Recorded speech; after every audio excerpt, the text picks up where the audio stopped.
this bike came in for a repaint. Client said he didn't like how it looked. As you can see, it has spray paint over the original color and it didn't really appeal to him, so he brought it in to get a proper repaint done.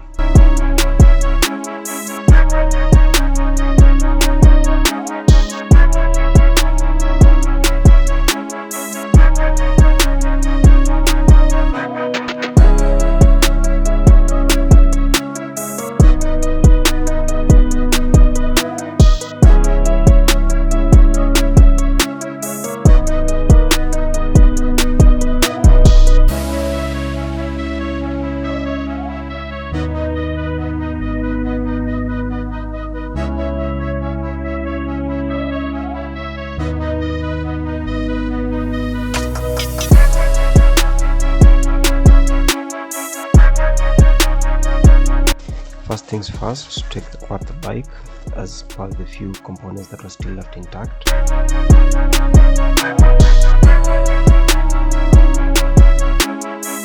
The next step was to take off all the paint that was on the frame using paint stripper, and as you can see, it does a very nice job of doing that.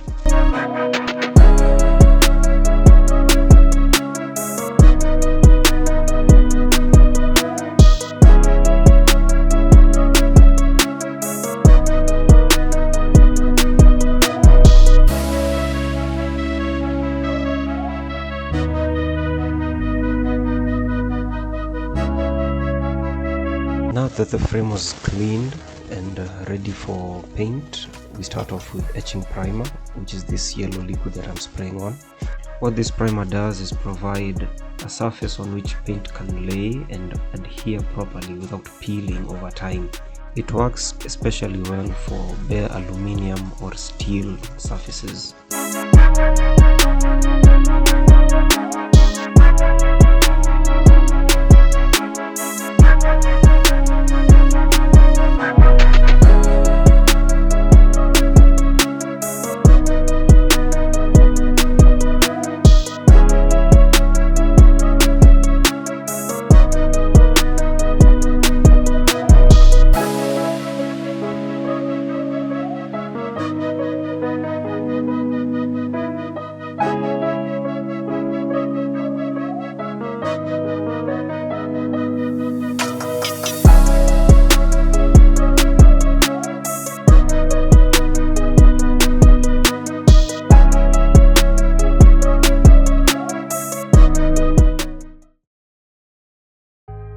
With the etching primer now done, we move on to the grey surface primer. This acts as an intermediate coat between the etching primer and the paint layers that are going to follow.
The design I was going for this project had some green accents to it, and this is why I had to lay some of this darker green, but as an undercoat. There's a lighter coat I was going to lay on top of this.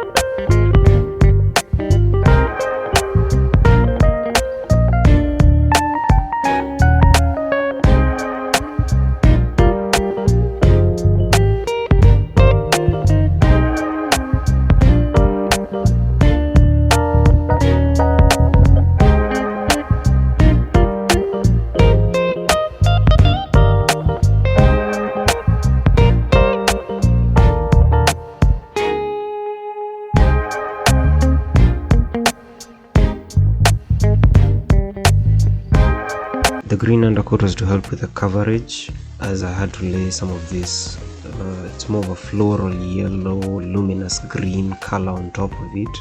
It actually helped cover up very nicely.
So the client had sent me a sample of what he wanted done, and this is what I was referring to on my phone over here. So to lay the pattern, I had to make sure that everything was in place before I laid on the second color, which was a gray.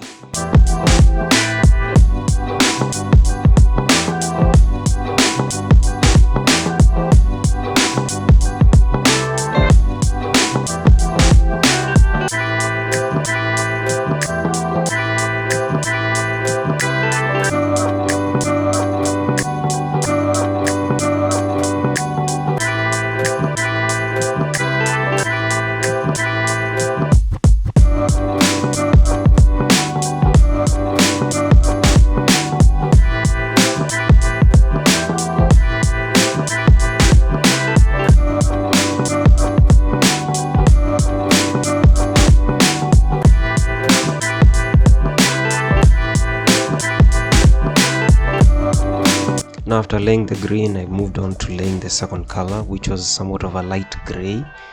It's going to pull the pattern together, and you'll see that in a bit.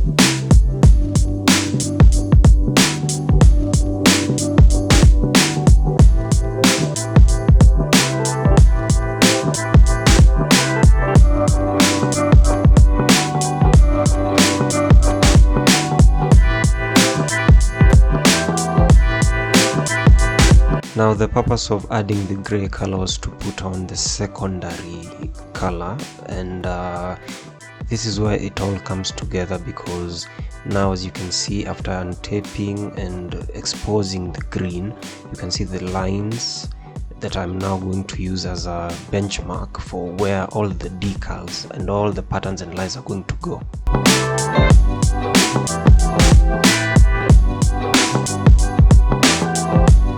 So before moving on to laying the decals onto the frame, I have to transfer them from this vinyl, and I usually use masking tape for that, and you will see very shortly how that helps.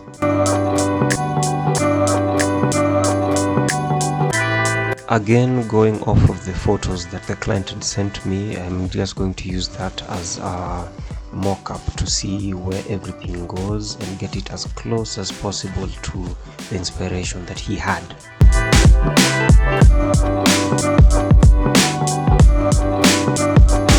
The client also sent a side view of the inspiration.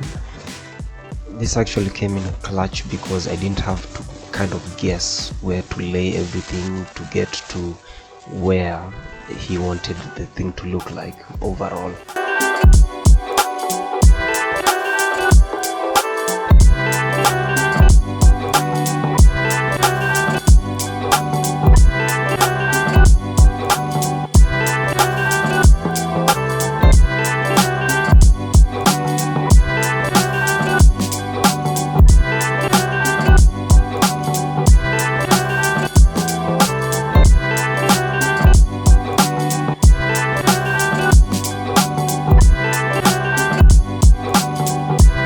So now after laying the decals, I have a map out of where I can lay the rest of the pattern, and I try to get them as close as possible to the original, and I think it came out really close. For this stage I usually use just masking tape and make sure that it has clean and crisp lines so I can get a nice solid edge along all the colors.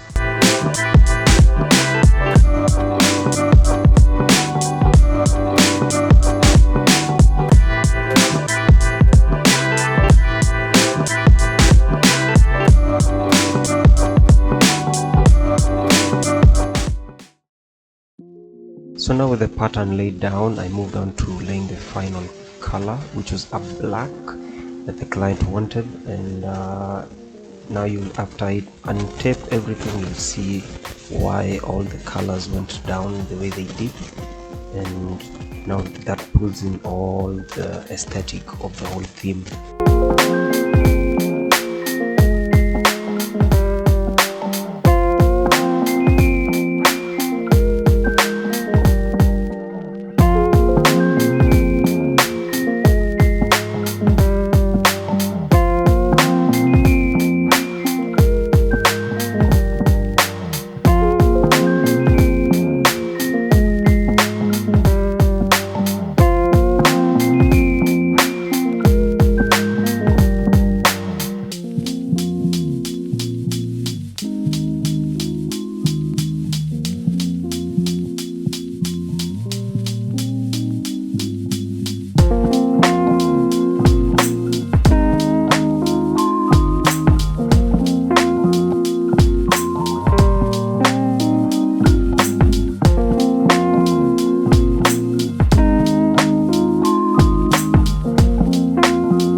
So after untaping and removing all the vinyl stickers and everything, you can now see the pattern as it was supposed to be. The owner requested for a gloss finish, which is what I laid on the bike, and the result was very nice.